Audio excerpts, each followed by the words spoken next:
নিরামিষ কলার খোসা ভর্তা দেখিয়েছিলাম, তো আপনারা খুব ভালোবাসা দিয়েছেন। তো আজও একটা কলার খোসা নিয়ে মানে আমিষ ভর্তা নিয়ে চলে আসলাম।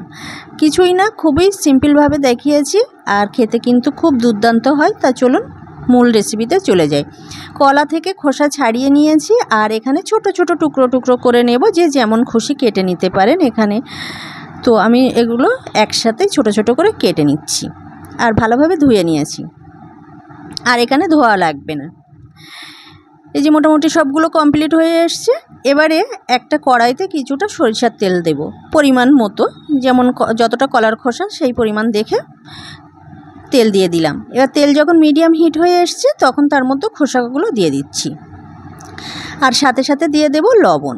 লবণ দিলে সাথে সাথে নরম হয়ে আসে খোসা।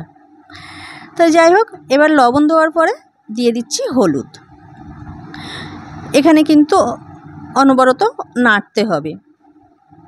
আর সাথে দুটো চারটে রসুনের কোয়া দিয়ে দিলাম, আর কিছুটা পেঁয়াজ দিয়ে দিচ্ছি এক মুষ্টির মতো, আর দুটো তিনটে শুকনো লঙ্কা দিয়ে দেব। দিয়ে এবার অনবরত ভাজি ভাজি করে নিতে হবে নেড়ে। আর এর মাঝখানে একটু ফাঁকা মতো করে কিছুটা চিংড়ি মাছ দিয়ে নেব। আপনারা চাইলে দিতে পারেন চিংড়ি মাছ, না হলে না দেবেন। চিংড়ি মাছটা দিলে বেশি মজা হয় আর কি। এই যে দেওয়া কমপ্লিট, আর এখানে আমি একটু চিনি দিয়ে দেব। চিনি দিলে কলার খোসার যে একটা কষ থাকে, সেই কষটা আর কষ লাগবে না আর কি। এই যে মোটামুটি সব দেওয়া কমপ্লিট হয়ে এসছে। এবারে নাড়িয়ে একটু ভাজি ভাজি করে নেব। হ্যালো এভরিওয়ান, সবাই কেমন আছেন? আশা করি সবাই ভালো আছেন। প্রতিদিনের ন্যায় আজও একটা রেসিপি নিয়ে চলে আসলাম। অনেকে বলবে কি না এটা গরু ছাগলের খাবার, তো যাই হোক, আমি কমেন্টে আগে শুনেছিলাম তাই বললাম। তো এটা একবার এইভাবে বানিয়ে দেখবেন, খুব ভালো লাগে খেতে। এই যে হয়ে গেছে, এবার ঠান্ডা করার অপেক্ষা। ঠান্ডা হয়ে আসলে মিক্সিতে পেস্ট করে নেব। আপনারা চাইলে বাটায় বেটে নিতে পারেন। এই যে দেওয়া কমপ্লিট হয়ে এসছে, এবার এটা পেস্ট করে নিলে কমপ্লিট হয়ে যাবে। তারপরে মাখাতে হবে।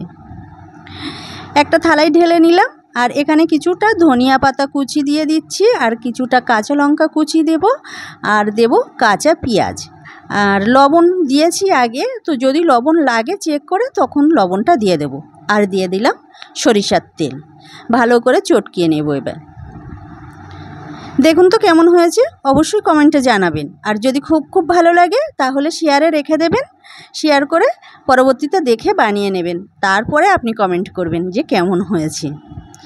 আপনার দুপুরে আর কিছুই লাগবে না, কোনো তরকারি লাগবে না। এই দিয়ে পুরো সম্পূর্ণ ভাতটা খেয়ে নিতে পারবেন। আজ এ পর্যন্ত, নেক্সট দিন আবার কোনো ভিডিও নিয়ে চলে আসবো। এতক্ষণ আমার সাথে